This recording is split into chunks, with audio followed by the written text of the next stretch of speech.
Fala galera que já é inscrita no Pautas e Táticas, ou você que vai se inscrever assim que o vídeo acabar, vai deixar o like, vai deixar o hype e vai compartilhar com os amigos esse vídeo. A análise retrô de hoje é sobre a seleção chilena, campeã pela primeira vez na história da Copa América no ano de 2015. Aquela edição da competição foi disputada na casa do time comandado na época pelo Jorge Sampaoli.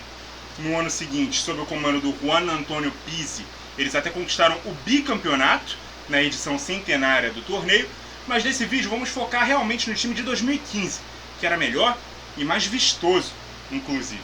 Vou sacar aqui a nossa prancheta para poder falar desse time base montado pelo Sampaoli, que tinha Cláudio Bravo no gol, Isla na lateral direita, Jara, depois o Francisco Silva ao lado do Medel na zaga e o Mena na lateral esquerda. Marcelo Dias, o primeiro volante. Aqui nesses vértices, o Arturo Vidal e o Charles Arangues. No ataque, Alexis Sanches, Jorgito Valdívia e Eduardo Vargas.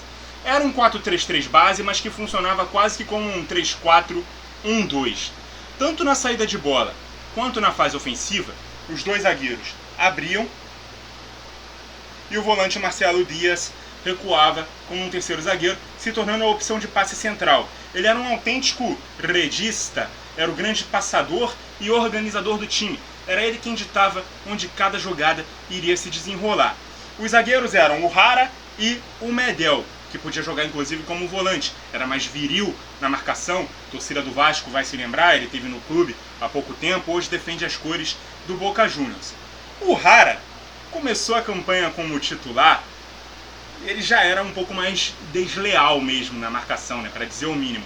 Ele gostava de provocar os adversários e numa dessas, no jogo contra o Uruguai, chegou a enfiar o dedo lá mesmo, né, do Cavani e acabou forçando a expulsão do atacante.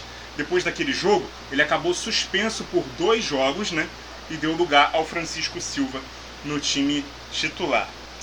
O que o Jara foi fazer, né, mas enfim.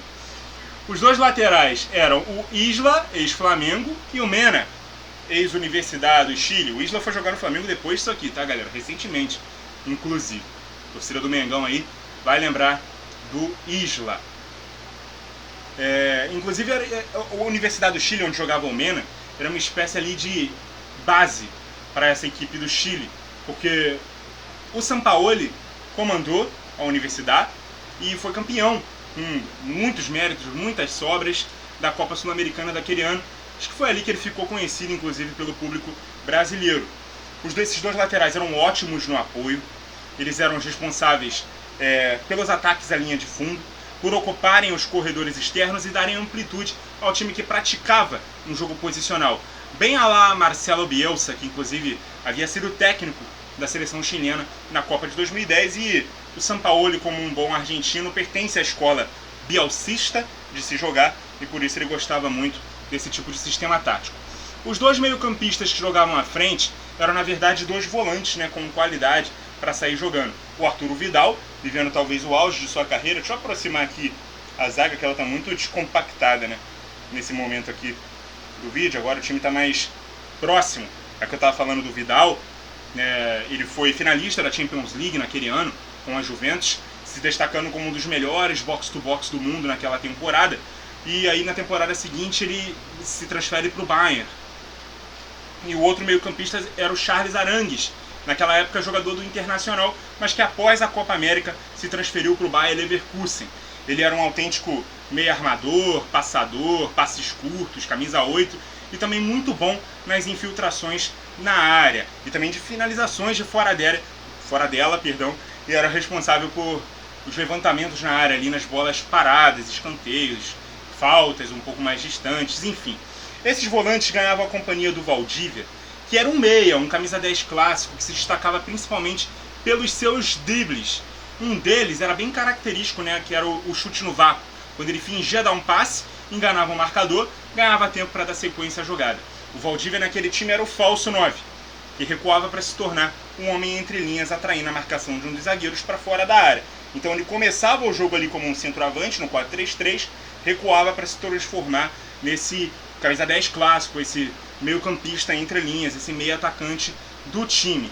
E aí ele também dava espaço para as diagonais dos dois pontas, desses dois atacantes que começavam o jogo mais abertos, só que centralizavam com bola. Já já a gente fala um pouco mais deles. Falando um pouco mais aqui sobre o Valdívia, ele, apesar de muito técnico, ele era um pouco inconstante, né, principalmente por conta de lesões.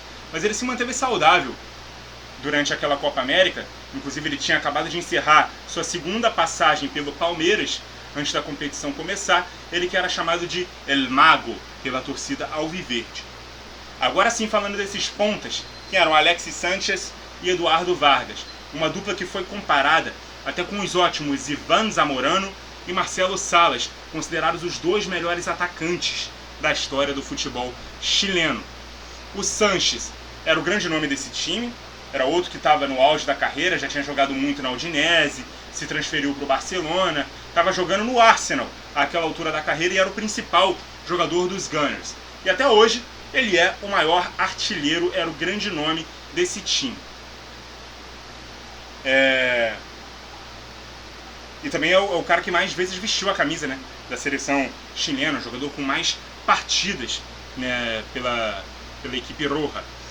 E o Eduardo Vargas, ele era o outro grande jogador desse ataque, ele era o grande nome daquela Universidade do Chile que o Sampaoli treinou. Naquela altura da carreira, ele estava voltando de uma grave lesão sofrida no Queen's Park Rangers, clube que ele defendeu emprestado pelo Napoli. Os dois eram verdadeiras flechas que costumavam entrar na área em diagonal. Era um ataque sem a figura de um centroavante e com dois pontas que na verdade eram segundos atacantes. Sem a bola, o Chile poderia marcar no 4-3-3, principalmente em pressão alta. Aí a gente via realmente o Valdívia aqui centralizado, né, na trinca. O time era adepto da marcação em pressão alta no campo de ataque, principalmente nos jogos em que assumia o favoritismo, mas também podia marcar no 4-1-4-1, em média pressão, quando o time começava ali aqueles recuos. E aí o Dias ficava como esse jogador entre linhas, e no bloco baixo ele realmente se convertia num terceiro zagueiro, e o Chile se defendia num 5-4-1. Aí o Valdívia ficava como esse homem mais avançado, os pontas não ficavam com a responsabilidade de acompanhar os laterais adversários até a própria linha de fundo. O time se defendia com 9 atrás da linha da bola, sendo que esses dois jogadores aqui prontos para serem acionados no contra-ataque de novo. Era um time de transições bastante rápidas, apesar de gostar bastante da posse de bola também. Campanha do Chile na Copa América 2015. Na fase de grupos, vitória contra o Equador por 2-0, gols de Vidal e Vargas. Um empate eletrizante com o México em 3-3, onde saiu atrás duas vezes e precisou empatar nas duas com gols de Vidal e Vargas. Depois virou com mais um do Vidal e acabou sofrendo um empate de novo. E para fechar a primeira fase, né, na liderança, goleada por 5-0 contra a Bolívia. Gols do Charles Arangues duas vezes, o Alexis Sánchez, o Medel e o zagueiro reserva Ronald Raldes, que também entrou e deixou o dele. Nas quartas de final, o jogo contra o Uruguai, né, que o Jara deixou, né, a sua marca, sua impressão digital, sua biometria, digamos assim, ali no Cavani, também foi vencido, obviamente, pelo Chile. E o gol do jogo foi do Isla, 1-0, gol aos 80 minutos de partida. 10 minutos para acabar o jogo, se encaminhava ali para aquele 0-0, mas o Chile venceu. Nas semifinais, 2-1 contra o Peru, 2 gols de Vargas. O gol do Peru foi o gol de empate, né, aos 15 do segundo tempo, um gol contra do Gary Medel. E na grande decisão, a Argentina de Messi, que havia sido vice-campeão do mundo na Copa de 2014, o Messi que vinha de um grande ano no Barcelona, campeão europeu, era aquele ano ali do trio MSN, né, com Suárez, com Neymar, inclusive os três ali jogando a Copa América. O jogo foi 0-0 e nos pênaltis, Matias Fernandes, Vidal, Arangues e Alexis Sánchez foram as redes. Do lado argentino, só o Messi guardou o seu. O Higuaín e o Banega desperdiçaram suas cobranças e o Chile se sagrou campeão pela primeira vez na história, dentro de casa. Só para não dizer que não comentamos, vamos falar aqui um pouco sobre O Brasil, né, que foi eliminado nas quartas de final nos pênaltis contra o Paraguai. O jogo foi 1-1 e eles venceram por 4-3 a disputa da marca da Cal. Então o Brasil não conseguiu chegar nem no top 4 daquela Copa América. E o time do Pizzi, que também ganhou, né, a Copa América de 2016, a Copa América Centenário, também sobre a Argentina na final, também nos pênaltis. Tinha a mesma base, mas era um pouco diferente na escalação, tá? Era um 4-3-3 com Cláudio Bravo no gol, Fuenzalida na lateral direita, Medel e Jara na zaga, Bocejur na lateral esquerda, Marcelo Dias, Arangues e Vidal, o Puig, o Vargas e o Alexis Sánchez no trio de ataque. É inacreditável como a melhor geração da história do país, com 2 títulos de Copa América no mesmo ciclo, essa seleção chilena não se classificou para a Copa do Mundo de 2018. Muito obrigado a você que acompanhou o vídeo até aqui. Continue ligado no Pautas e Táticas. E até a próxima!